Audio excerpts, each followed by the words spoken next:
Welcome to the England Rugby Pod.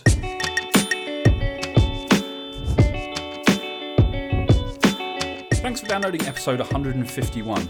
As England take on the USA in the second of their Pool C matches, we take a look at the 23 and ask what we want to see in response to their victory against Tonga. You're listening to the England Rugby Pod, the rugby podcast that believes England will win the World Cup in 2019. Hi guys, welcome back. Another game day. England taking on the USA. And of course, joining me to discuss it, Dan, you're here as always. How are you? Hello, mate. Is this the last time we're relaxed about a game? Because from now on, after today, the games are starting to take on a bit more importance, aren't they? They are. I'm still fairly relaxed about our group in general. It'll be interesting to see. We've seen Argentina against France. It'll be interesting to see both of them in future games. I wasn't overly wowed by either side in their clash, but it was a big game for them. So wasn't overly wowed by us either, to be fair. No, but we had a very different prospect. For them, it was very much they needed to go into that and treat it as a knockout game, whereas for England, it was about how best to get a bonus point win. I think that's a very different proposition in terms of how you approach the game. And I certainly wasn't wowed by our performance against Tonga, but we got the bonus point win, and that's the most important thing. I think the key for us is to see growth, and our games are in the right order to see that. I 100% expect to see England more clinical today, but we'll come on to that. As far as Argentina and France are concerned, I think I will reserve judgment until I've seen how they get on. What have we got coming up? Argentina against Tonga tomorrow, so that'll be an interesting one, and then France against the USA on Wednesday next week. Do you think Argentina-Tonga will be interesting? I can't see Argentina losing that. Not so much interesting as in I think that Tonga will turn them over, but I think it'll be interesting just to try and gauge their performance and their current standard. We've seen Argentina and France come within a couple of points of each other, and arguably Argentina were robbed by the Picamoles interception that was about 3 metres offside. I think the Argentina-Tonga game for me is interesting because we've seen what Tonga are made of against England. Let's see what they're made of when they come up against Argentina. And more importantly, let's see what Argentina are made of. So we try and get a gauge of where they are. My point is the Argentina-France game, for me, didn't throw up any huge kind of concerns. I think this England team is more than capable of comfortably winning both of those games. Oh, it's definitely capable. I agree with that. The rest of the group's interesting. Argentina are in a difficult position now. I mean, they need to. It would have been the same if Argentina had beat France, but Argentina now know they need to beat us to realistically stand a chance of getting through to the next round. Yeah, I think Argentina France. It's almost a shame that they had that game first. Yeah, it is. Yeah, because for France, it's almost taken a bit of steam out of their wind out of their sails. In terms of they don't need to worry as much. If they were coming into this, I'm sure they weren't. I'm sure they were coming into the World Cup thinking they want to win the group and be unbeaten. But if they were coming in quietly thinking, we're probably going to be second, Argentina's our crunch game, which is what the kind of the rankings and the bookies would have said. Then I think the fact that they've managed to get that game out the way early on and they've got a win just means that they can breathe a slight sigh of relief. But France, as good as they can be on their day, they can also be the team that gets upset by an unexpected opposition. And in someone like a Tonga, you never know because they are big and aggressive, and I don't think it would happen, but you never know. I would think. In my head, it's more likely Tonga would beat France than Argentina. I don't think it's going to happen at all. But, Argentina, just like you say, Argentina are a bit more steady. Yeah. They don't just suddenly... France can have just absolutely a weirdly odd crap days. That's what I mean, yeah. Argentina are a bit more like they are where they are. And that's kind of why I'm interested to see how they get on. And not just the scoreline, because I think, England's scoreline wasn't nearly as pretty as it could have been if you were to take away a lot of the handling errors, the knock-ons and the fumbles and things. Are we worried about that? I'm not. No, but I'm not, because I think we've seen, if you were to look at England's last 5 games instead of just their last game, and I know we always say you're only as good as your last game, but these are things that you can't really, as a team, England are not notorious for knocking the ball on or for fumbling the ball. So. Yeah, and even though we say you can only look at your last game, we have to manipulate facts to work for England. So yeah, exactly, and the England Rugby Pod, of course. Yeah, exactly. So yeah, we're manipulating facts for exactly that purpose. But I genuinely think that we've seen some unbelievable hands from the England boys. So if they can do it one day, I don't think that you suddenly go to Japan and you just lost the ability to do that. They'll have worked on it. Maybe, like you mentioned in the last pod, a little bit of nerves. It's the opening of the World Cup. The last World Cup didn't go so well. They're in Japan. The climate, you've attempted to acclimatise yourself to it, but it's you can't beat the real thing. They're indoors. There's lots of factors that could have played a part in it. I just hope that today, because I think that same performance without the handling errors is a completely different scoreline, and England are running in tries for fun. So. I don't know. We'll see. There's talk of today them saying that they want to really kind of take it to the USA early on. Whereas with Tonga, and we didn't hate it, but with Tonga they very much kind of held back at the beginning, not wanting to play into Tonga's hands. Yeah. I think today the game plan is to go out there and try and kind of punish the USA right off the bat. And we've seen when England have done that successfully in the past, it can be quite damaging. Yes, and. Although there's huge changes, of course, which we'll go through, we have got some proper finishing players there. I mean, we've got, if the likes of Joe Fokanasinger or whatever it is, Elliot Daly, JJ, if they get going, my God, the USA are in for a tough afternoon. Yeah, I mean, look, there have been 10 changes to the starting 15, but the 23 has only got 5 changes. Which is so we've still got a strong, we've still got a lot of the same guys. I quite like the way he's doing this. We'll come on to, as you say, we'll come on to it in a moment. Let's backtrack for a minute before we do, because that's the bulk of what this episode is going to be about. But because we don't have a midweek episode this week, this is England's only midweek game. We're just going to do a little bit of a kind of update on a few things that are going on in the World Cup as a whole. But before getting onto that, we've had a couple of reviews, so I just want to do those justice. So the first one's an email review from Matthew Lane.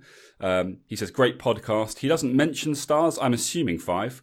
I hope so. And since he hasn't told me, he'll have to get in touch and let us know if it wasn't supposed to be. But he says, hi guys, I'm a British expat living in Japan and a relative newcomer to rugby. I wanted to take the opportunity from this World Cup to learn more about the game, and I stumbled across your podcast by chance. I love the unabashed bias, and it's giving me a great insight into the game and general concerns of rugby fans. As a resident of Yokohama, I was able to enter an advance ballot for tickets to games at the Nissan Stadium and was lucky enough to get tickets to both semi-finals, one of which I fully expect to see England playing and winning. Keep up the good work, Matt.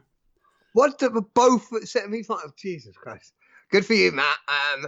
There's part of me. Thanks very much for the review. I like that. I got tickets both semi-finals. You will 100% get to see England playing that, and mate, I hope you enjoy it. And thanks very jealous. Another email. I'm actually a bit pissed off, but it's not his fault. But... Exactly. Another email review. Another one where he forgot to mention the 5 stars, but we'll assume. He says, "Hi guys, long time listener, first time review. First of all, I'd like to thank you. As an Englishman living in Wales, it's next to impossible to hear anything good about the English side. Your weekly pod fills me with confidence and helps drown out the usual English bashing I receive. I like your one-sided optimism, which will help rally support, which in turn must surely spur the team on and help England lift the Webb Ellis Trophy in just a few weeks' time. Keep up the good work. Come on, England. Mike C."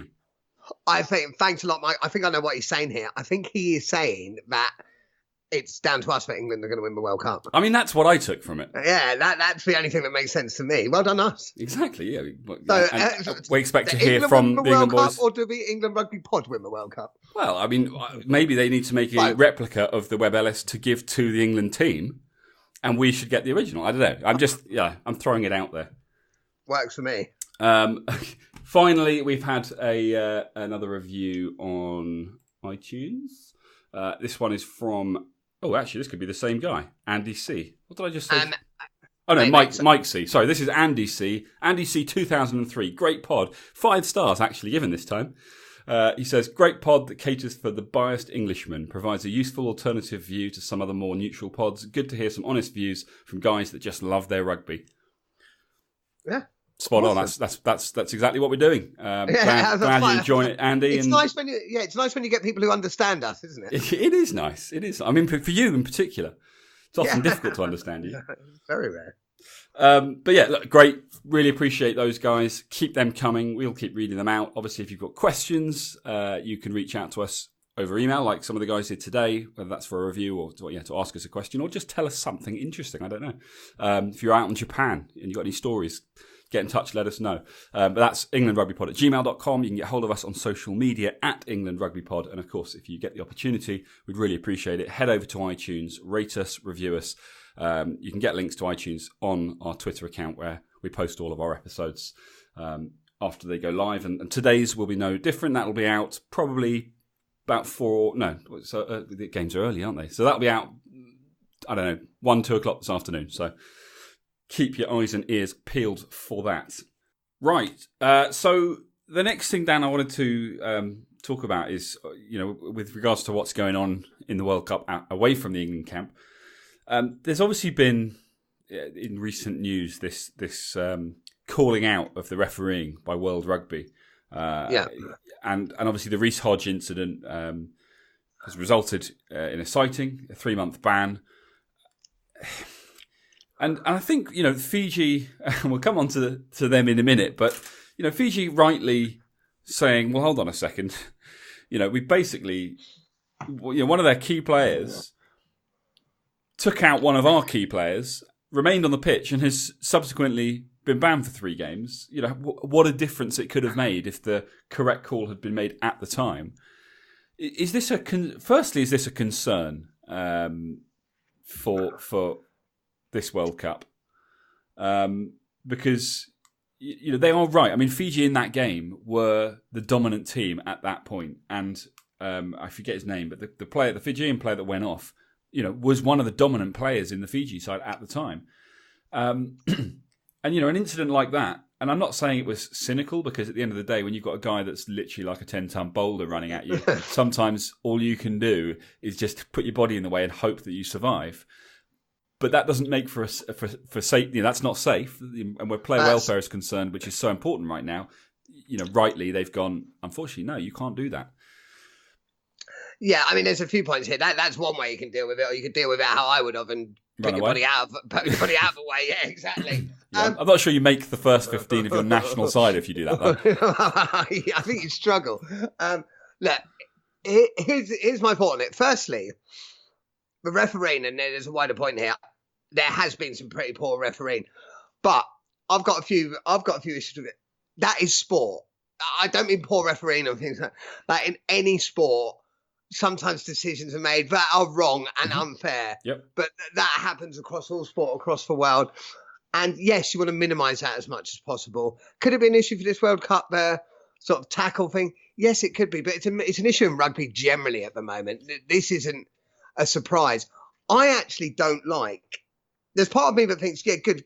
Do call out the referees and do make them self-analyse. I don't like how public it's been. I don't like how quickly World Rugby are just throwing under the bus their referees. I think. I hear what you're saying, but let's not forget a huge song and dance.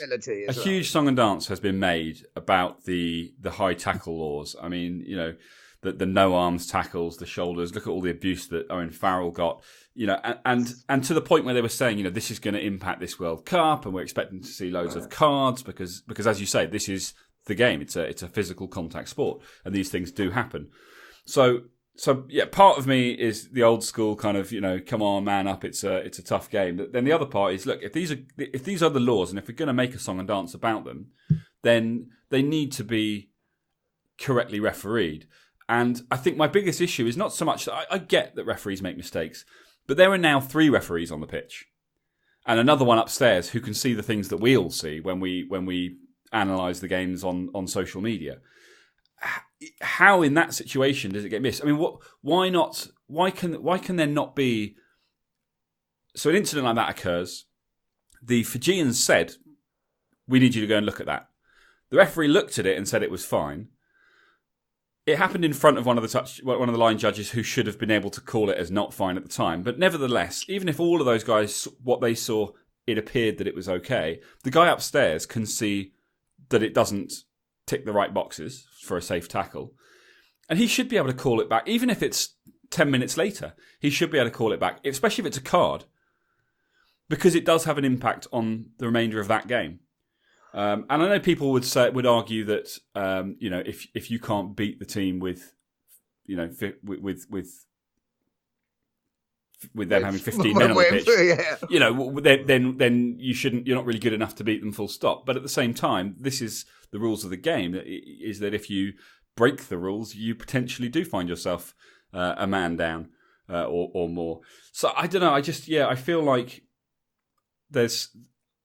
it's almost like the referees have heard all of the sort of the doom and gloom surrounding, this World Cup's going to be ruined by cards, and they've almost decided, how can we avoid giving cards at all costs, wherever possible, and save them only for when they're absolutely kind of necessary. My worry and my question to you is, because of this and because of World Rugby calling them out, are we about to see a complete reversal of the way the refs are doing things? And are we about to see them throwing cards around for fun? Willy-nilly. Exactly. That's a possibility, and that's a shame. I'm going to stick up for referees a bit here. I think a lot of the time it is down to video ref. Oh, are you including? I mean the whole team. Yeah. Okay, so even if the ref on the pitch, because the ref on the pitch is one guy running around amongst another 30 of them, 1 out of 31. So yeah, he's going to miss things for sure. But then that's the reason why World Rugby have introduced not introduced touch judges, but he's basically made them second referees, because they're all connected, they're all mic'd up. So when they see things, they tell the referee. So, they've introduced that feature. So you've you've actually got 3 guys on the pitch who are watching. But actually it goes beyond that. You've got a guy upstairs with all the video analysis necessary to see almost everything on the pitch from every angle. So there really should be no excuse for missing something. Like, I guess my point is, there shouldn't be situations in today's game where a player gets cited for an incident that was looked at the time and nothing came of it. That's the bit that I struggle with. It's one thing to miss a knock on or an offside or something, but when a player ends up getting cited for an incident, how is that? And it was looked at the time. How's that been missed? So this is why I agree with you. I agree with that. And is it a concern? Do you know what? Yeah, it is a bit of a concern. We'll have to wait and see how it plays out, because I genuinely don't know how the refs will go. But yeah, I'd like to see better refereeing there, and just a better system. I don't have the answer, but a better system so that this stuff doesn't happen. But when you were saying it's one thing to miss an offside and that much, yeah, sure. It's still costly, yeah. But the refereeing of the offside that's the thing that's pissed me off the most. I mean, some games, and I'm not saying, any one team's game more advantage than another. Sometimes when I'm watching the games, France against Argentina was one thing. The amount of offsides there, I mean, insane. Yeah, I mean that comes down to the people on the pitch, and the line judges are in the exact position to see that, because if they're not, they should be lining themselves up with the offside line so that anyone that crosses their field of vision is offside and it can be called. Yeah, I mean, so there's no excuse for that. No, not at all. And I don't want to cause any sort of controversy here, but I do know for a fact that a load of referees have taken bribes. and you have evidence, of course. If anyone, I'm not willing to share. If anyone needs that evidence, just subscribe to the England Rugby Pod. Yeah, right time and place. But yeah, I think we can say that is definitely happening. Well, I mean, somebody's got to explain it. It's I mean, but this just goes to the wider point. The refereeing's not been great so far. With the exception, I think, of the guy, and I forget his name, who refereed England against Tonga, because I thought he was brilliant. He did a great game, didn't he? Yeah. Man of the match for me. But I mean, the high tackle thing, going back to it, I don't know if you managed to see either the live game or the highlights of the Samoa against Russia match. It wasn't top of my agenda, mate, I must admit. No, but it perhaps should have been. And I think if anyone hasn't seen it and gets the opportunity, you should watch it, because that was a ferocious game. But more importantly, there were some hideous decisions from Romain Poit, where the Samoan players, I mean, literally took off the Russians' heads. I think it was actually the same Russian that got hit both times. But, he practically lost his head twice. And on both occasions, it was basically, this is a red card. And then the video ref said, "Oh, hold on a second, though. Is there, mitigating circumstances?" And when he looked at it again, the Russian had a fraction of maybe dropped like half a centimetre, because that's what happens. It's called gravity. And suddenly that means, it's okay. You can take his head off now. Doesn't matter that you were leading with a shoulder. Doesn't matter that you didn't attempt to wrap. Doesn't matter that you literally went through him and out the other side. In the case of the second one, it doesn't matter that your collision was so bad that you knocked yourself out. Both ended up being yellows instead of reds, and to me, it's baffling that was a decision that was come to after careful consideration, because he basically went through the checkpoints on the ref mic. Was it this? Was it that? Was it the other? Yes. Oh, but wait, it was mitigating circumstances because the defending player, the attacking player, ducked. Well, he didn't, and that apparently makes it a yellow instead of a red. So mitigating circumstances, I do agree with, because I thought there were times. Not in this World Cup. Well, the Anthony Watson one I agree with, because Anthony Watson dropped about 2 feet. Yeah, I don't think there was anything wrong with that tackle at all. I think that was okay. But these ones... I have seen these tackles. These were red cards. But from Roman Poit's defence, there's one of two things that's happened here. Either he's seen a team wearing blue and he thinks it's the French team, or he's like, that guy's huge, I'm not going to go send him off. Don't want to risk it. Yeah, exactly. I don't want to risk it. I've just seen what that guy can do to another man. I don't want to put myself in that position. Fair enough. No, mate, you're right. They're wrong decisions. It does need to be addressed. I'm sure it will be, and I'm sure. But this is my point. This is my worry: is that yes, it will be addressed, but will they now kind of compensate? Not, and that's the concern, isn't it? We don't want to see them compensate by kind of getting a bit free with the old red cards. But we'll see. We'll see what happens. I mean, I think that, the key message to the players is just to try and... The trouble is try and calm it down. Well, we don't really want that. But, somehow just stop trying to kill people. Maybe that's the message. This is a contact sport. It's not a to-the-death sport. So just try not to kill anyone. Yeah. That's a good starting point. Yeah, can take it from there. Anyway, moving on from that. Fiji...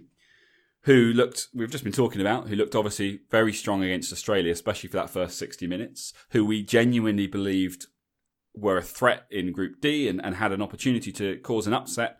Wales being less of an attacking team, perhaps, a genuine concern for them, just got beaten by Uruguay.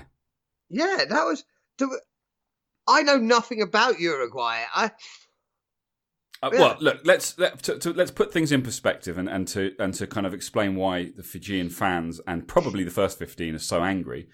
12 changes got made for that game, and I know they had a 3-day turnaround, and that obviously means that it is difficult, and you do need to be able to make changes.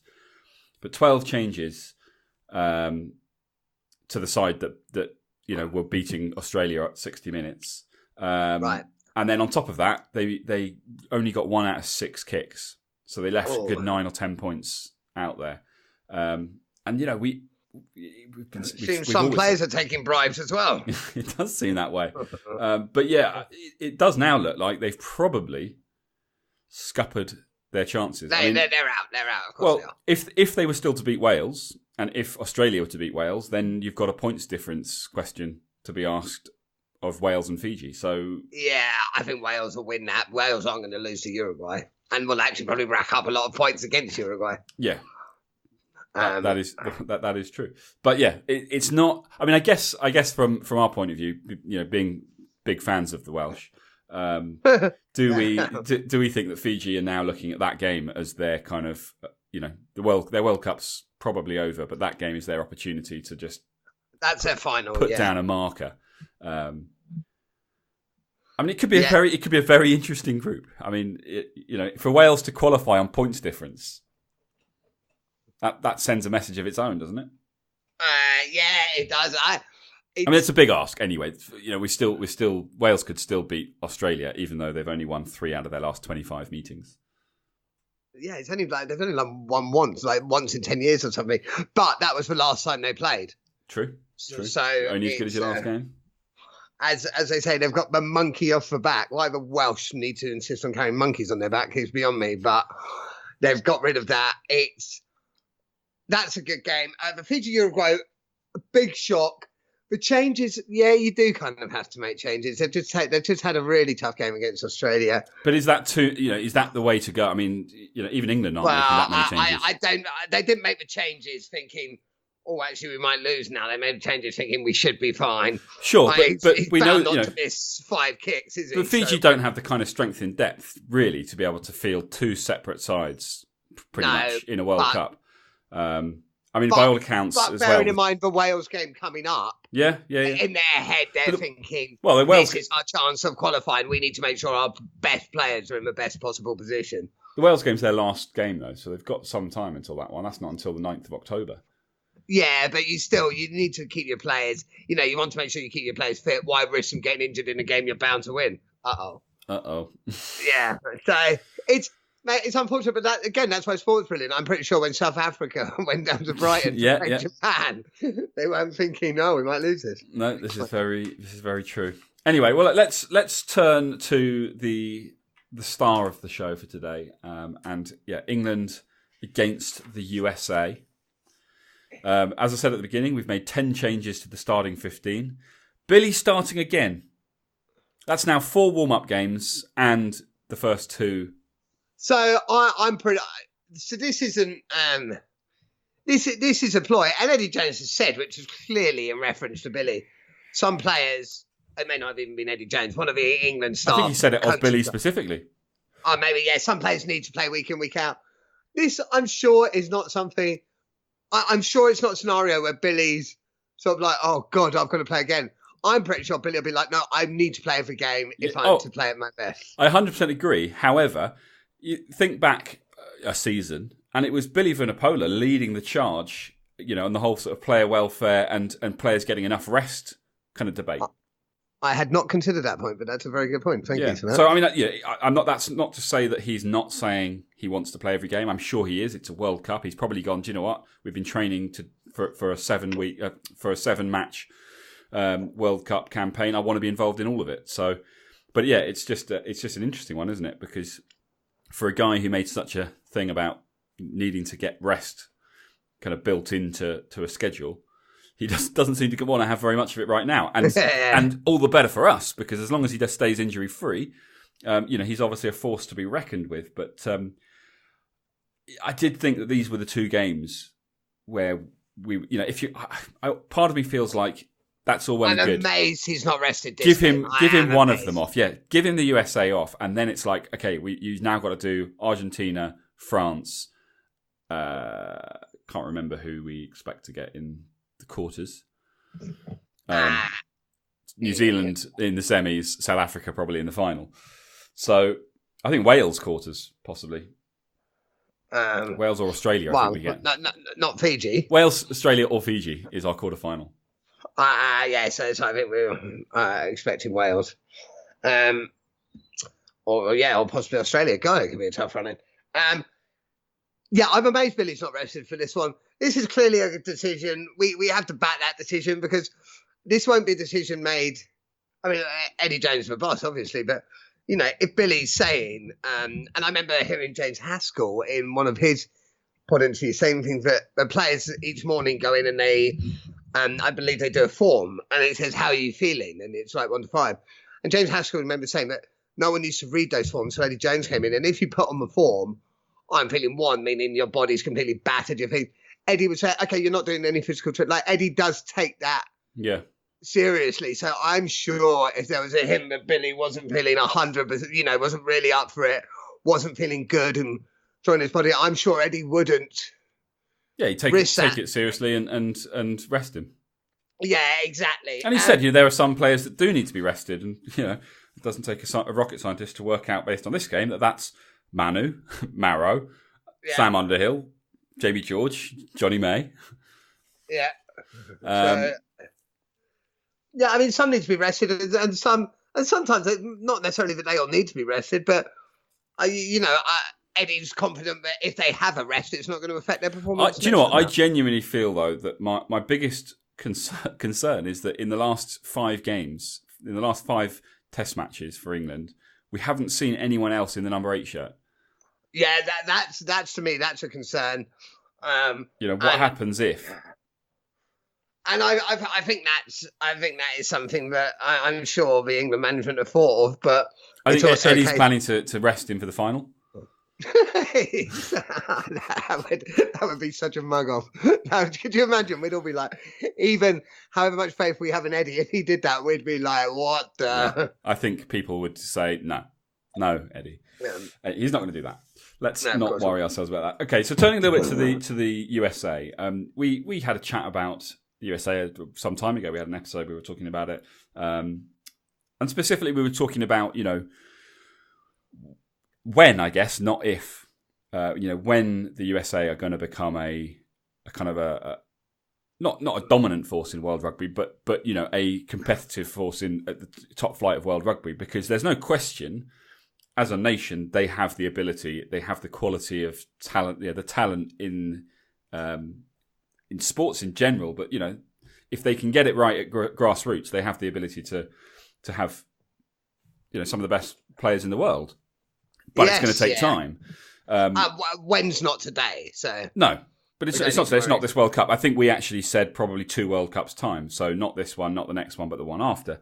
But they've made huge strides, and to give them their credit, like on the sevens circuit, have they made huge strides? Well, they certainly have in sevens. Have they in 15s? Yeah, I think so. From where they were. Okay. I mean, the fact that on the sevens circuit they've recently beaten England, Fiji, and New Zealand. Oh, on the sevens, definitely. I just meant in 15s. Yeah, it's a different game. It's a different game, but it's. I think they used to be a whipping boy. I wouldn't go so far as to call them that now. I mean, it does help when you have someone like, is it Carlin Isles? Yeah. Is that his name, Carlin? That sounds right. That does sound right. If it's wrong, it's very similar to that. Does the 100 metres in 10.15? No. Is this the best day to take Johnny May out of the equation, or do you just? That's quicker than my first car. Well, yes. That is true. I mean, that's almost quicker than you with your missus in bed. It's not that quick. It's all very well. Like, speed is huge, but let's not overly worry. It's not as if we've got slow players out there. No, not at all. I mean, look, they clearly the sevens is what they're building from, and they're doing a good job, kind of converting players at the moment. But like we said, they're not there yet. God, I hope I don't rue saying that. But yeah, it probably means that they're going to they will play quite a free flowing game if they get the opportunity. And so the key, I think, for England is going to be to starve them of possession, and I then think England's all-round attacking game is going to overwhelm them and be too much. Interestingly, John Mitchell coached the Eagles in 2016-17, and actually helped them qualify for this World Cup. Is that going to be an advantage to us? He's going to have a pretty good idea of the kind of the inner workings of the USA side and how they approach games and their kind of mentality and things. And is that going to be an advantage? I would think so. Yeah, it's certainly not going to be a disadvantage, is it? So how much an advantage, I don't know. But yeah, I think they're the small things that might help out. The USA, don't say the potential, but potential means piss all where come a World Cup, really, doesn't it? So let's not worry. That England team we've got out, yes, it's changed from what would probably be seen as our first team. That is still a very, very strong team in World Rugby. That is still a top World Rugby team. Oh, I think the thing with England, let's not forget, England have got a top world 31-man squad. Yeah. So any kind of connotation of a 23 is going to look strong. I mean, if you were to look at the 15 alone, you might say there are one or two kind of weak links, if you like, but not so much as to cause any major upsets. But when you look at what's available to come on from the bench, it's a strong 23. And as Eddie keeps saying, we've picked the best possible team for the USA. He's very good at kind of when people say, "Oh, you pick your best team," and what about this person? What about that person? He's very quick to kind of say, "This is the best team for this game. We have a game plan. This is our best 23 to execute it." And I quite like that. It's a cop out, but yeah, I do. Of course, it's a cop out, but that's part of his job is to manage the media and not let them get carried away and asking silly questions, especially when the answers are things he doesn't want anyone to know because he's keeping his cards close to his chest for obvious reasons. Yes, yes. Don't take away your bargaining power. So looking at the best team to play the USA, who are you most excited about? Big Joe. Yeah, I'm excited about that. I'm still excited about seeing Rory McConaughey. I don't think he got the chance like last time out. Not, due to the nature of the way the game went. So I'm looking forward to seeing him. I think Jonathan Joseph as well. Yeah, he's been looking pretty dangerous. He's getting sharper recently. And sharper, doesn't he? I think with Henry Slade clearly still struggling a little bit. I mean, he's not been included here. He's not had very much game time. He obviously was on his way back from injury. He looked to be in a little bit of discomfort just after he came on against Tonga. The fact that he's not been selected here would suggest to me that he's still back in recovery again. It does seem that he doesn't seem 100%, does he? Henry Slade is a genuine concern to me. Yes, give him time because he's a quality player, but also make a call quicker, sooner rather than later. Yeah. If he's not going to make it, it is probably the time to get someone out as soon as possible. Yeah, agreed. Well, and then there's obviously Mako and Jack Noel as well, who are possibly not going to be available until knockout stages. So, and as we said a few weeks ago, not so much with Mako because we know exactly where he goes and when, but with Jack Noel, given the quality that we currently have in the back three, and the fact that he himself is also awesome, like where does he fit into this side? With the amount of games, a 31-man squad, it's a lot to ask to carry a player, even for a short time. So we're currently carrying 2 players, potentially 3. It puts some strain on the squad. But hey, look, let's not worry about that. Do you know who else? I've just seen it, and I've known this all week. Willie Hines. Yeah, Willie Hines starting at 9. He's got another chance because he never, in my mind, was never really a considered starter until the warm-up games when he started playing. Then I was like, oh, wow. And he now must be giving Eddie some headaches. And if he has another stormer today, that'll be interesting to see. Well, yeah, yes and no. I mean, there are only 2 scrum halves. So he and Ben Youngs are going to be involved in every game. One of them starting, one of them coming off the bench. And I don't know if that's so much of a headache because, the way that he picks... has them playing. I mean, we've always thought of Willie Hines as more of a finisher when you're looking at the 2 of them. Or I think actually no, we've always looked at Ben Youngs as being not a finisher. But yeah, I think it's less of a headache question because I think if they're both in the 23, I think that's the problem. I think the headaches come when it's deciding who to pick in the 23 and who to leave out rather than who to start. And I think that's a sign of the strength that England have in depth at the moment. So, yeah, that's less of a concern for me, but I am looking forward to seeing Willie Hines getting a start. And given that England have said, and I'm hoping to see that they're looking to start fast and really attack in the early stages, I think to me that makes sense. Willie Hines is someone that's going to make that more of an option for England. Obviously, yeah, Manu not involved, but Big Joe is. So we've got that kind of size in the back line, and obviously he likes to come off his wing and get involved in the midfield and off the pack. So it'll be interesting to see how they bring him into the game. Piers Francis, still one of those ones. I'm hoping it's going to be another Henry Slade situation where I kind of just... What, you're hoping he gets injured? No, I'm hoping that it's one of those where I continue to be like, I don't get it, and then all of a sudden, oh, I do get it. He's there. I sort of made my peace with it. I don't think he's a match day squad person for the final. Midweek games. He is a midweek games. He's got a part to play. So... Yeah. Fair enough. Okay, well, on the bench, Anthony Watson. Are we going to see Anthony Watson come on for Elliot Daly at fullback? I hope so. I give both McConaughey and Thockenham Singer, unless Daly moves onto one of the wings, give them a full 80. Yeah. Farrell at 12 or Farrell at 10?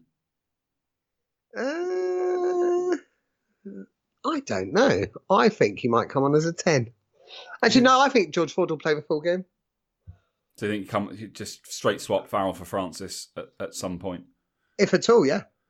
I think he'll definitely make the change at some point. I think it's kind of a given. You don't get the guys, up for the game and sitting on the bench and then not give them any game time these days. I think it's important to give them their cap and to give them, just get game time generally. So I think we'll definitely see him coming on. It's just, I guess, a question of whether he gets sort of 20 or 30 minutes. Yeah. And then, you wanted to see Jack Singleton start, but he'll be coming on from the bench, so you'll get to see him having a run out.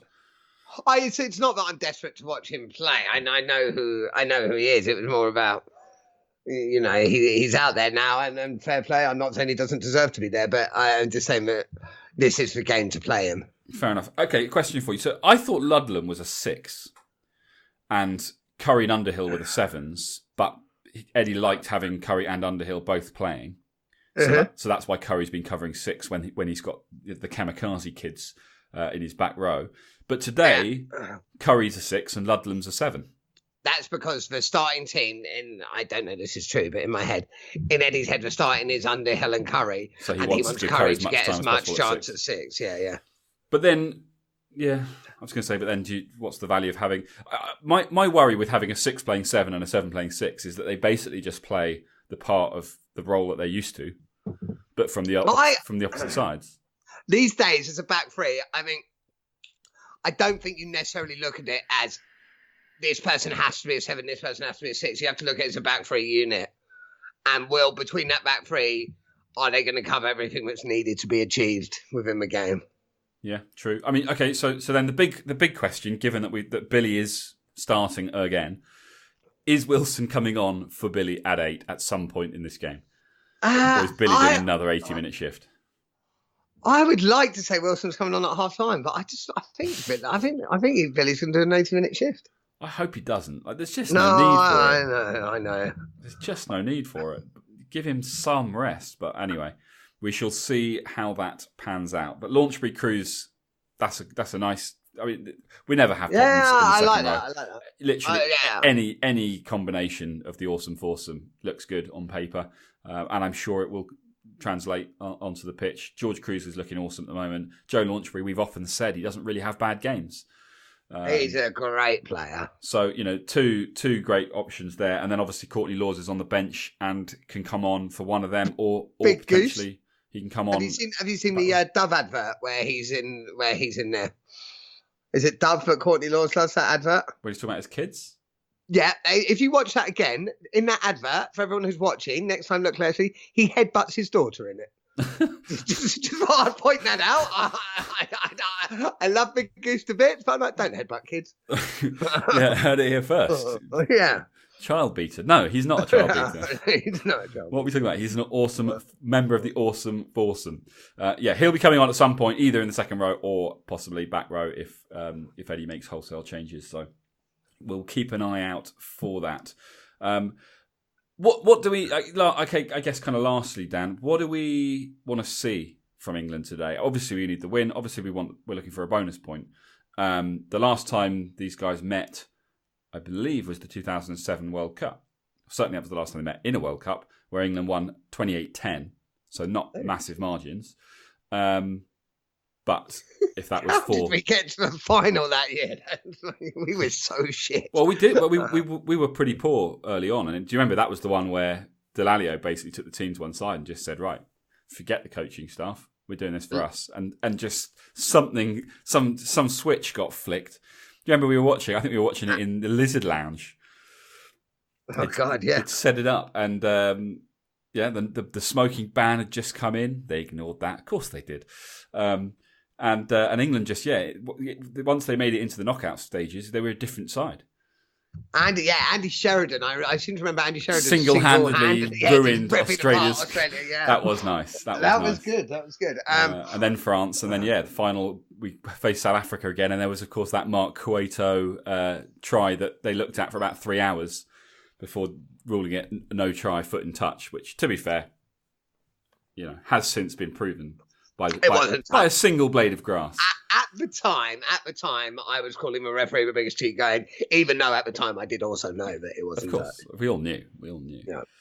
But that's what it's all about. But yeah, so what are we looking for today? You know, what's a result for us? We need to improve on last week. We need to be more clinical. Yeah. A bonus point win, I think is a minimum we should expect. I think we just need to see us be more clinical, less mistakes. Yeah. Again, another good defensive performance and some strong. We don't need to see, but what I'd like to see is some individuals really. Maybe periphery individuals putting their hands up to say, "Look at me as a World Cup final starter." Yeah, I mean, I think they need to be doing that throughout. I think for me, it doesn't have to be pretty. I'd like it to be, of course. We want to see some of the flair that we know these guys have got, but it doesn't have to be pretty. But it does need to be an improvement. I think the key thing for this England team throughout this World Cup is that game on game we need to improve, because that's that growth and that kind of process, if you like, is what's going to win a World Cup. So I want to see an improvement on the Tonga game. And, that doesn't necessarily mean a bigger scoreline, because at some point that becomes silly to expect. But yeah, I think a win, a bonus point ideally, but most important, not most importantly, the win's most important. Secondly, an improvement. I have got a couple of questions that I've just pulled up. I mean, to be fair, I just completely plagiarised them from the BBC website. So anyone who's been keeping an eye on have a couple of questions. Anyone who's been keeping an eye on what's going on using the BBC website will already know the answers to these questions. But I thought, do you know what? I'm going to ask them anyway. Let's see if Dan's been paying attention. So yeah, quick 4-question quiz for you, Dan. Oh, love it! And some of our listeners love quizzes. Multiple, some of them love quizzes. Yeah, multiple choice. The first question is: David Campese helped Australia beat New Zealand in the 1991 semi-final. Yeah. How did he rile the All Blacks during the haka? Was it A? He ignored it, didn't he? Was it A? Sorry. Was it A? He was laughing during the haka. Was it B? He advanced on them. Was it C? He ignored it and kicked a baller out at the back of the pitch. Or was it D? He sang the Australian national anthem over the top of it? I didn't know he was kicking the ball about. I'm sure he ignored it. I'm sure he just didn't give it time of day. Correct. Thank you. Stop jumping the gun. There are four options for each question. Sound like my missus there as well. We need to give the listeners an opportunity to hear the options so that they can also answer. Right. I apologise. I will not do that again. Especially if you've already seen this quiz and you already know the answers. I haven't seen it. Question number 2. When Lomu burst onto the scene in 2005 and he ran in 4 tries against England in the semi-final, what did Brian Moore suggest as a solution to the Lomu problem? Was it A, lower body position in the tackle? Was it B, an elephant gun? Was it C, a 3-man marking system at all times? Or D, change the laws to make it a non-contact sport? I don't know, but bearing in mind who Brian Moore is, probably an elephant gun. That's my guess. I don't know. Correct, Dan. Oh, that was of course, it's Brian Moore. Yeah, it wasn't going to be a tactical. It wasn't going to be a serious answer, was it? So it's either going to be no contact or the elephant gun, but yeah, so. Okay. Exactly. Okay, question number 3, 2 to go. When France beat New Zealand at Twickenham in the 1999 semi-final, one of my favourite games ever. How many unanswered points made for their 43-31 victory? Was it 33, 25, 21 or 20? I think it's 33. I mean, it was an insane amount. I'm pretty sure it was 33. Correct. Yeah, no, I remember that game, and I didn't know the exact answer, but 33. That was such an incredible game. 33 unanswered points. That's insane. Mammoth. Final question. As the clock was running out in the 2003 semi-final between Australia and New Zealand, George Gregan twisted the knife with some well-timed sledging. But what did he say? Was it A, not here, mate, not in my backyard? Or not here, mate, not in my backyard? Was it B, can't wait to hear your excuses this time? Was it C, 4 more years, boys, 4 more years? Or was it D, he didn't say anything, instead he mimed someone choking? I seem to remember an interview on this ages ago. I'm pretty sure. I don't understand. I'm pretty sure it's 4 more years. 4 more years, boys. 4 more years. That's exactly what he said. I seem to remember. Yeah, I seem to remember one of the Kiwis mentioning that once before in an interview. Is that correct? That is correct. 4 out of 4, Dan. Oh wow! Boom. Obviously, it'll transpire once we finish recording that Dan did in fact do this quiz himself on BBC and looked up all the answers. But I actually hadn't. Let us know how you got on, guys. It's a nice, simple one, just to get us warmed up for this game. But Dan, unless you've got anything else to add. No. I'm looking forward to it, and I'm sure at half time there'll be plenty to add. In which case, we shall leave you guys with the anthem, and we will be right back.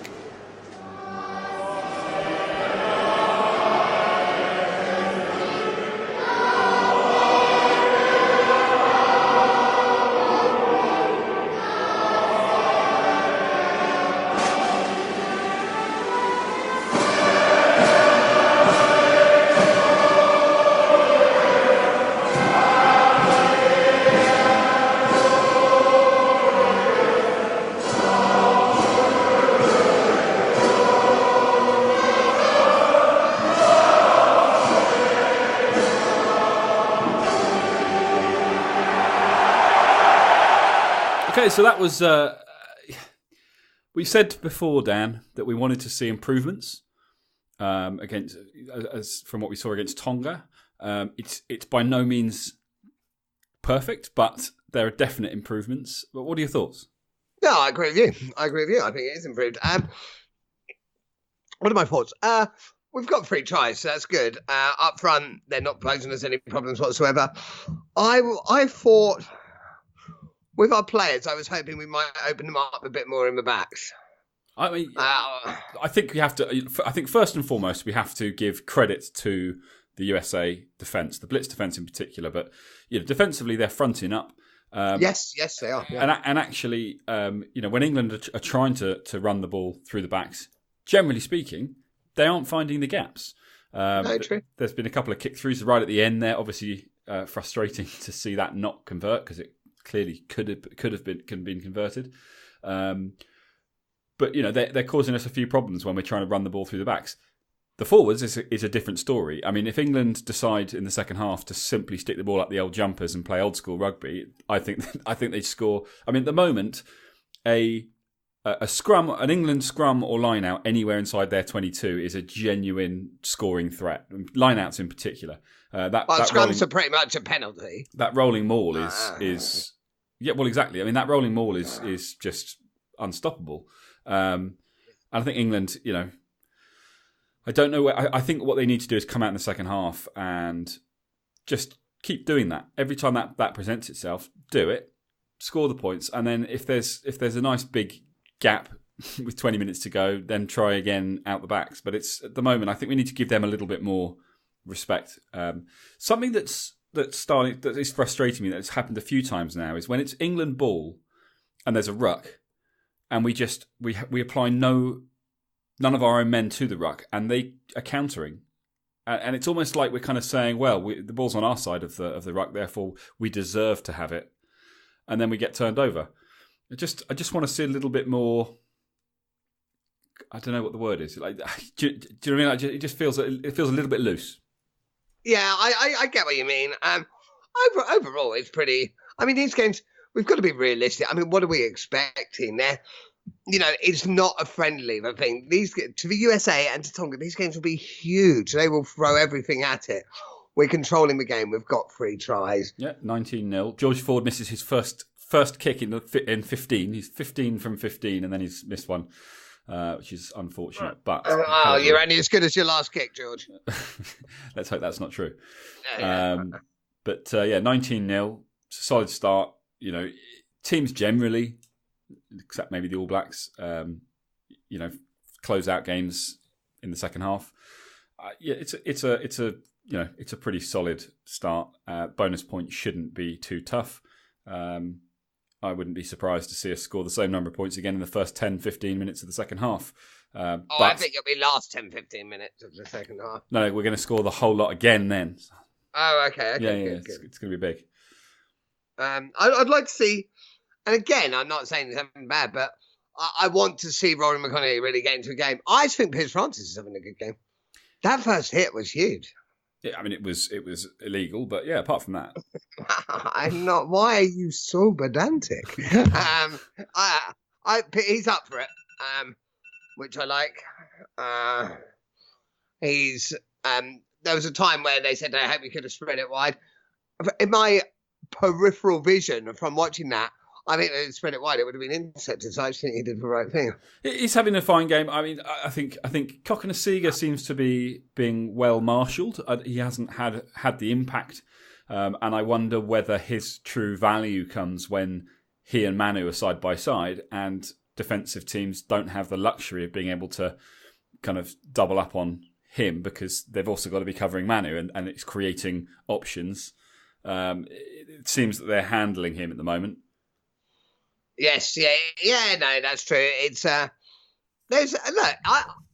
I'm not. This to me is we're building on the last performance, and like we're saying, that's what World Cup's about. You got to build into it. It's all very well starting off amazingly and having a great game, but like if you're not performing at the knockout stages, you're screwed anyway. So it is about so building games. I think they've done it. I think they've improved since last week. It certainly looks sort of more organised than maybe the wrong word, but it does look a bit more clinical.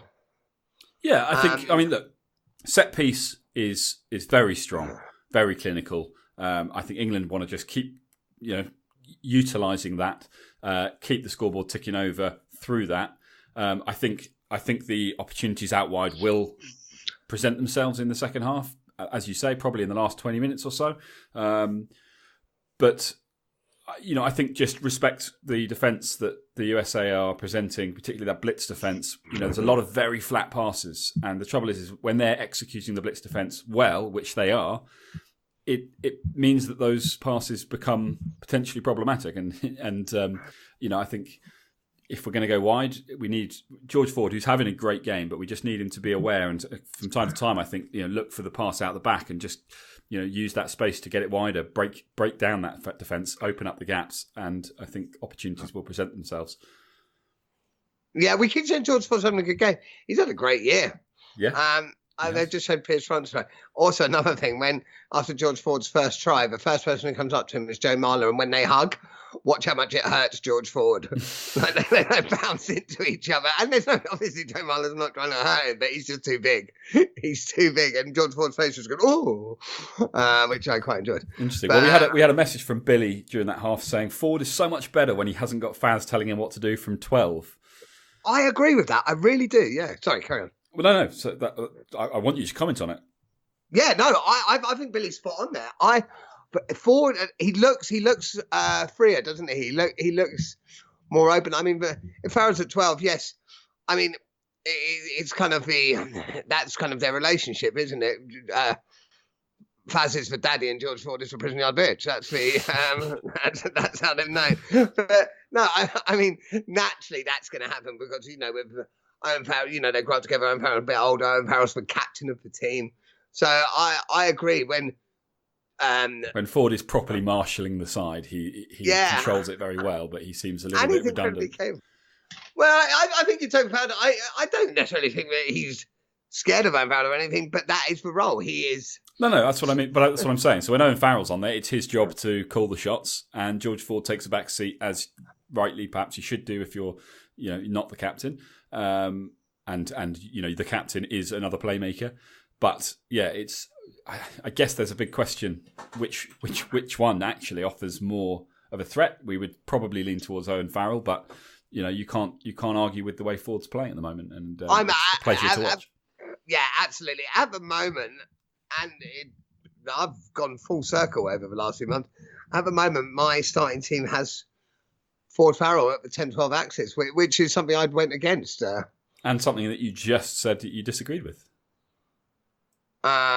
Yes, maybe. But when I said disagreed, I didn't mean necessarily disagree with it as a whole. George Ford and Owen Farrell are both very brilliant players. If you had to go for just one of them to play, you go Farrell. Yeah, I agree. Okay, so what do we want to see in the second half? Obviously the win, obviously the bonus point, having got 3 of the 4 tries necessary for that. But in the wider, we've got I think 10 days until the next game. So what are we really looking to do in this second half? And more importantly, Dan, predictions. I think we'll get another 3 tries. I think 50-pointer. I think we'll see 50 points in this game. I think it'll be another 3 tries. What I'd like to see, I'd like us to try out some options. I don't mean go silly, but I'd like us to maybe, try out some moves, just see whatever it is we may have up our sleeves for future. I'd like us to maybe see in a match situation, trying to run them. I don't mean give away any, don't give away any sort of secrets or plans, but that's where... Would you start thinking about making some changes to some of the players that we want to protect more? It's a difficult one because obviously you've got people like Sinclair and Farrell on the bench. This game, you don't want to obviously risk. No, exactly. And I think be careful changes. But we have got a bit of time. But this game will take a lot out of them. But, when they keep saying how hot it is out there. Yeah, and I think bear in mind as well, if we are going to be utilising the set piece, and particularly things like, people talk about how much pressure England are putting the USA under in those attacking mauls. But, England it's hard work to compete at those when you've got the ball in hand as well. So you can't simply run around the pitch for 80 minutes doing that because all your players would die. So you want to rest. You want to give people a chance. Sorry, I got distracted. Heb just brought up the wrong chocolate biscuits. If I've told her once, I've told her 100 times. McVitie's. Dan, surely you didn't get distracted. I know. How weird. If she heard that, she'll shout at me.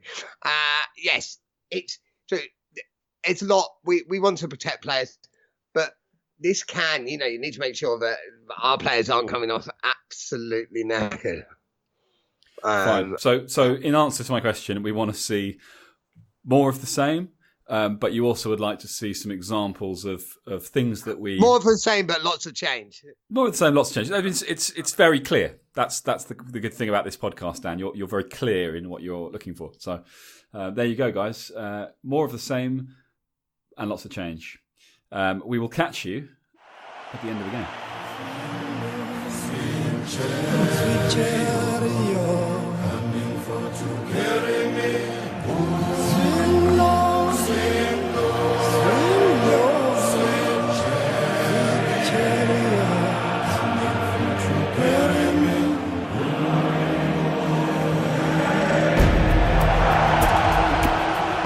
Okay, well, that's it. Full-time whistle, Dan. 45-7. We'll talk about the 7 in a minute.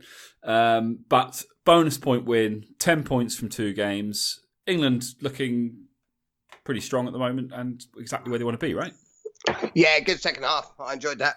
I think so. I think we're exactly as Eddie said. We wanted 10 games up for 10 points in games. 10 points up for the first 2 games. That's what we got. What more? I mean, what much more? We haven't got any injuries. The Piers Francis incident. I don't think I'm wearing my rose-tinted glasses here. Am I the only one who thinks that's nothing? Who thinks that's fine? I think so. Yeah. Okay, cool. I mean, look. I mean, the tackle on Farrell was all right as well. I mean, that was the most ridiculous red.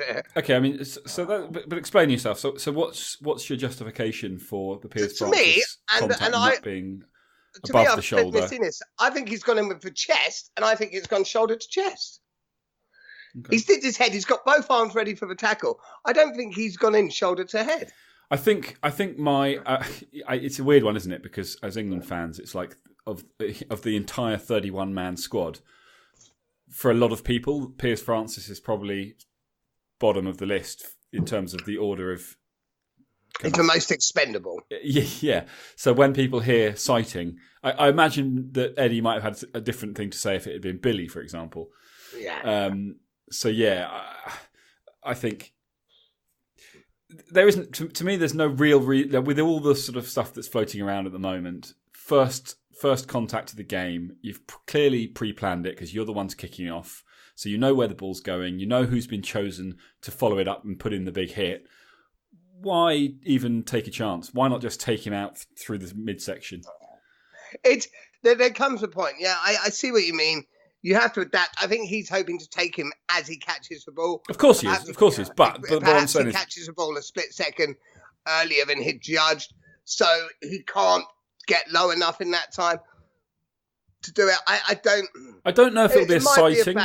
I don't think it'll be a sighting. I mean, is a sighting intended for as a replacement for a yellow card or a replacement for a red card? It's all a sighting means is it will go to commission for review, and then from that they will make the decision. But what I mean is, it would have to be an incident, presumably, that would have resulted in a red card, not a yellow card. I don't know the exact rules as to how. So my point is, I would argue that was a yellow card offence, and therefore I'm not sure that you would cite that. I don't know. I don't know the rules. Whereas, had they decided after the event that it was a red card offence, then maybe if you're saying it's shoulder to head, that is a red card offence. I don't know, mate. Either way, whatever happens from that. Yeah, exactly. The USA one was a moment of madness. It was absolutely ridiculous, and there's no arguments there. The only thing, the USA captain afterwards said to a referee, he was trying to pull out. Now, I mean, I know a thing or two about pulling out, and that is no effort whatsoever to pull out. Oh dear. Dan, let's talk about the 7 points. 45-0. With the game over, with the kind of obviously a World Cup campaign, the need to protect players, is there any excuse not to just get rid of the ball and get off the pitch? Don't take any chances. I mean, what chances were they taking? This is the chance of an injury. This is not me speaking from in hindsight. This is the minute the ball went into English hands after the clock had gone red. Me screaming at the TV saying, kick the ball out, kick the ball out, kick the ball out, because there's just no added value. Like, yeah, fine, 50-0 sounds nice, 52-0 sounds nice, but it makes no difference whatsoever. But I think 45-0 sounds a lot better than 45-7 in terms of the impact it has on you later on. But all of that aside, the point is, why spend any more time on the pitch where there is a risk of injuries than is necessary? The bonus point, the win, and a considerable number of points were in the bag. Kick the ball off, get off the pitch, take your 10 days, worry about Argentina. I mean, I'm one to talk here, but there is an argument of going too soft, isn't there? You can't live your life like every opportunity we stop a game because you might get an injury. You know, it's very hard to sort of play a game on those bases, obviously, because England were there. They felt good. They felt they could get another try. I have no issue with it. The American. But when you say you can't live your life, I mean, you know, it's pretty standard protocol. When the clock goes red, kick the ball out. Yeah, but if you're that much up, like you say, you know, 52-0 sounds better than 45.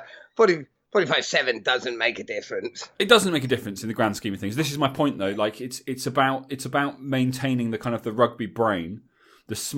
Making the smart decisions for the full 80 minutes for 7 games in a row to win the World Cup. And it's just little things. You know, we talked a lot in the past about in 2003. We loved the way that the England team ran everywhere. You know, when the halftime whistle went, you know, they was ran off the pitch. It was little things that made absolutely no difference to the results and to the way that they played the game. But it was little things that just said, you know, they're switched on, they know what they're doing. I just think the smart call there was for someone to, you know, take control and go, no, the game is won. We don't need any more than that. Kick the ball off and let's move on. Yeah, possibly. I do get your point. And it was going so loose at that point anyway. And it wasn't, you know, I know that the following series of plays were very loose, but it was like, there's just, you know, the guys were out on their feet. The ball was slipping around all over the place. Just get the ball off the pitch and let's move on. Because if something had come of it, you know, if an injury or something had occurred as a result of it, it would just, what would have been the point? So yeah, I do agree with you. But purely playing devil's advocate here, the other argument is other teams looking at that like, wow, England are never going to give in. It doesn't matter if they're 45-0 and the whistle's gone. Well, they're still going to take the game to you. That would have worked if they'd scored the points. Yeah, possibly. Instead of throwing the ball around like it was made of baby oil. It's that ball, and then conceding 7. When I say that ball, I don't mean it's a ball. Bearing in mind the humidity and the temperature. God, it was. No, that's what I mean. Not the make of ball, but the ball, because of the conditions, was like a bar of soap, wasn't it? like Eddie said afterwards, these guys are, world-class players who can throw the ball around. The fact that they're struggling on both sides, clearly it's the conditions. So, yeah, I think when you asked the question at the beginning, should we be concerned about a lot of the handling errors and things? I think there's definitely an element shown today that the conditions are making life very difficult. But I think, as Eddie said, they're getting more used to it. I think they'll tighten that up a bit. But yeah, yes. Back to positivity. 45 points, a bonus point win. England in a strong position in Group C, Pool C. And they certainly are. The next game will be an interesting one. Did you see the team that Delalio had put up on the screen as what team he'd pick? No, I did see the team that the pundits we're talking about afterwards. I don't know if it's the same one. Was it the one that had Daly at fullback?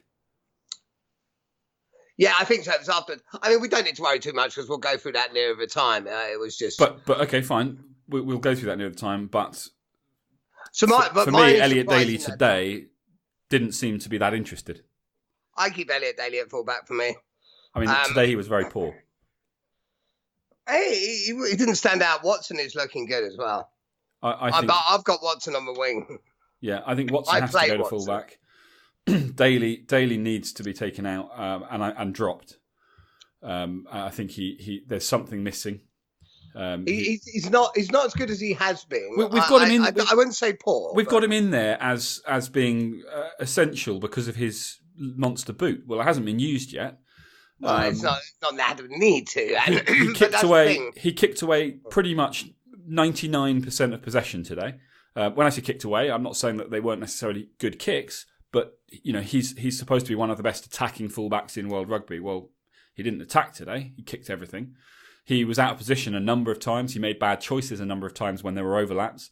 I just think that there's something missing. He's not firing like he was. And when you've got someone like Anthony Watson in the kind of form that he's in, and then you've got Noel coming back at some point, hopefully not too soon. Not too soon, not too long from now. Cokanasiga, who again I thought was a bit mixed today, but I'll come on to that in a moment. And with all, and then you've got the midfield with JJ looking awesome, but also feeling like you probably need a Ford Farrell 10-12, and therefore you want Manu at 13. Is there an argument to say, well, stick JJ on the wing, have Watson at the back, and have May and have May on the other wing? I mean, I just think I think Daly at the moment is letting himself down a bit. And that's also a view that we're hearing from a lot of people on Twitter. Yeah, I'm not arguing that Daly's not playing his best rugby. I don't think he's been poor. He's clearly in your shit book, so I will leave that a bit. What do you think? Where are you standing on Rory McConaughey? Bit absent. Yeah, he's not been bad. He's done nothing wrong, but he just hasn't really offered anything to go, oh, that's why he's been picked. The try he scored, fine. He had to beat one man, but that's one-on-one wingers. Any winger in the World Rugby should. That was more JJ creating the opportunity to put him in. JJ's dummies are looking insane, aren't they? I just don't see how you leave JJ and Watson out. But I also don't see how you leave Manu out. And I also don't see how you leave Ford out. And I don't see how you leave Farrell out. So we've got a problem. No, I think for me, JJ's on the bench. I thought JJ was brilliant today. But I think he's on the bench and he can come on and change dynamics. I don't think you put him on the wing. I personally would sit with Daly at fullback, but if Watson's bit there, I get it. Fair enough. What did I just say I was going to come on to? Cokanasiga. Yeah. Cokanasiga. I felt... I tweeted saying, Joe, whilst I never want to see you running at me, is there a particular reason why with your 120 kgs and lightning pace, you keep slowing down to 0 miles an hour just before contact? I don't understand why... And this is aside from the try that he scored. Every time he went into contact, he just came to a standstill first and started sort of hovering, kind of almost looking for a little gap. And I'm like, you're not there to be the guy that jinks in and out of gaps. You're there to literally punch holes. So please put your foot down, use that size, use that gas, and punch those holes. And when he did back himself, and decide, no, I'm taking this one. And you saw the change of pace. He suddenly was just away and under the posts. Yeah, that was a great finish. He's still a great. I personally don't have him starting, but I think do I have him on match day squad depending on Jack Noel, but I think he still offers a lot. I think it's important to have the option because of that size, but I think maybe he needs to try and do a little bit less because he's not the kind of the jinky player who's gonna sneak in and out and find little spaces and pirouette around players and stuff. He's there to team up with Manu and offer an physical attacking threat. And I think when that's the role he needs to play. He needs to be a forward playing in the backs. Yeah. How did Owen Farrell played well today, didn't he? Farrell played well, looked good. Ford was looking great until you jinxed him with your chat about you're only as good as your last kick, and then I think he straight away put that penalty long, so we didn't take advantage of that, and then missed his next two after we scored tries. So thanks for that, Dan. But then when he finally got his kick back on, which was McConaughey's try, you couldn't be in the corner, like the worst corner for a right-hand kicker. Yeah, true. He literally couldn't have hit that more central. He won you back over, did he? Won me back over. He won me back over, yeah. And him getting man of a match or player of a match or whatever they call it these days, I think that was the right call. Yeah, he controlled the game. He looked really good. And I don't think that he sort of fell away when Owen Farrell came on. I thought they linked up quite well. I think they've made it very difficult not to pick them as the 10-12 axis for the big games. I agree with that. Yeah. They look good, and and it's leadership, isn't it? There's always been the talk about England need better leadership. Well, he clearly has got leadership skills because he did a great job there as the captain, and then Owen Farrell comes on, and actually he remained captain when Farrell came on. Talk to me about Ellis Genge's run. Ellis Genge, the baby rhino. Should he be allowed to step that well? I mean, should he be allowed to? I mean, that should there be World Rugby rules against being that aggressive? That was awesome. That was great, wasn't it?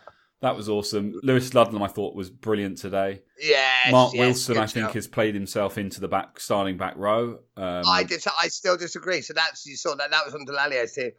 I've got Wilson on the bench, and I think Wilson is awesome. I am still just about favouring the Kamikaze kid.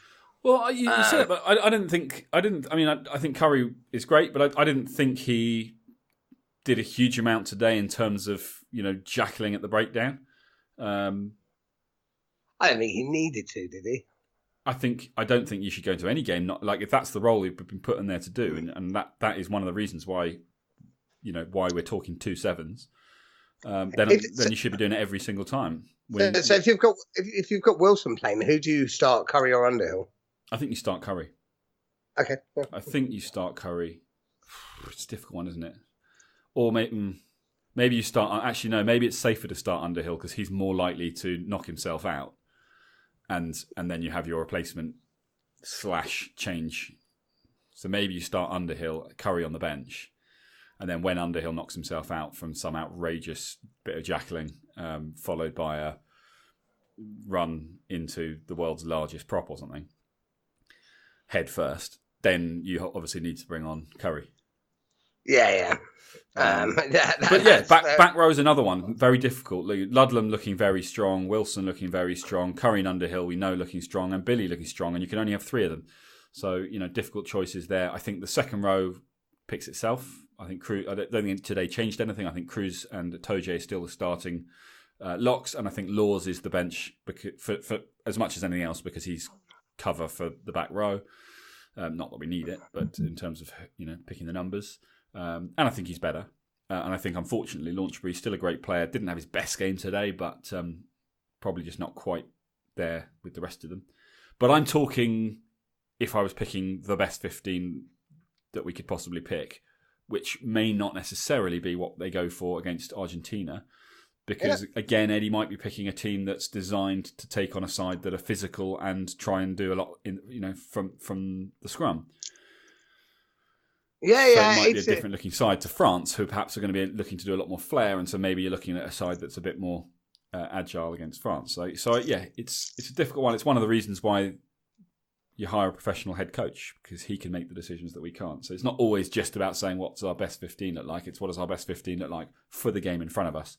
Very nice. Just taking on the Eddie mentality. Yeah, but I think that's one of the things I like about him is that he has the ability to do that. There's a lot of teams who in the world who they just it's about what's the best 15, full stop. And there's an argument to say if you want to be the best, then you should just play your game and let everyone else try and deal with it. But I quite like the way that there are different ways to we have enough strength in depth to be able to say, do you know what, we can pick a slightly different team for a different type of game plan.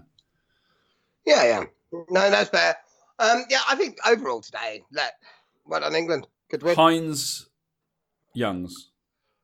I actually didn't think Hines looked as I didn't think Hines looked as effective, dangerous as he has. Yeah, he didn't look as effective as he has done, and I think perhaps he is more effective coming off the bench. Yeah, fresh legs, change of pace, and that perhaps Ben Youngs, with his experience, is actually more valuable as the starting 9, and so I would expect that to be the case for the big games. But that's fine. And like I said to you earlier, we've only got 2 9s; they're both going to be involved. But yeah, I think Youngs is probably the better option to start. But yeah, great result. 10 points. England looking solid at the top of Pool C. 10 days off, big game to come. Well, not 10 days off, but you know what I mean. 10 days off for us. 10 days off for us. Although we'll be back in between now and then. We will, because there'll be, what have we got coming up? So England, USA today, Italy, Canada was today. So we've got Argentina against Tonga. So that's one to watch. That's on Saturday. See how Argentina get on there. You got Japan against Ireland. Probably not going to be too tough for Ireland, but you never know. Japan did manage to beat South Africa. Speaking of whom, they then play Namibia. So that's on Saturday. Sunday, you got Georgia and Uruguay. The big one on Sunday is Australia-Wales. That's one that no one wants to be missing because, that's huge. Australia win that, they have qualified most likely top of the group. Wales win that, and the order of qualification is wide open. Yes. Scotland, Samoa. Scotland probably lose that. France, USA next Wednesday. So that's probably about where we're going to get to, isn't it? New Zealand then play Canada. Don't think that's going to do very much. But yeah, so Wednesday, Thursday is probably when we're likely to drop another episode. So we'll have a fair amount to catch up on when we do that. But yeah, I think it's another good day at the office. There's no injuries or no major injuries. The only real concern is a potential sighting. But as Eddie said, we'll take what comes and deal with it. I think, onwards and upwards. And well done, England. Good win. And we are 2 steps nearer to picking up the William Webb medals. We are. That's 2 out of 7. Yes. 10 points from 2 out of 7 games. We need to just keep going. 5 more to go. Guys, is that right? 5, is that all it is? Yeah. Blimey. Guys, thank you so much for tuning in once again. I hope you've enjoyed the episode. As we always say, if you get an opportunity, head over to iTunes, rate us, review us, let us know what you think. If you've got any comments for us, if you want to send us a review on email or on social media, or you just want to let us know anything that you think would be interesting. Perhaps you're out in Japan and tuning in and you want to can we have less of those reviews, people telling me about how they're in Japan going to the matches? It just makes me angry. So there you go. You've heard it there. So we'll get a load of them. Let's get plenty of those in then. That's at England Rugby Pod on social media or englandrugbypod@gmail.com. And we will be back midweek to give you a roundup of what has been happening in the World Cup. And then, of course, we'll be back a week on Saturday for England against Argentina as we go for 3 out of 3. We'll catch you then.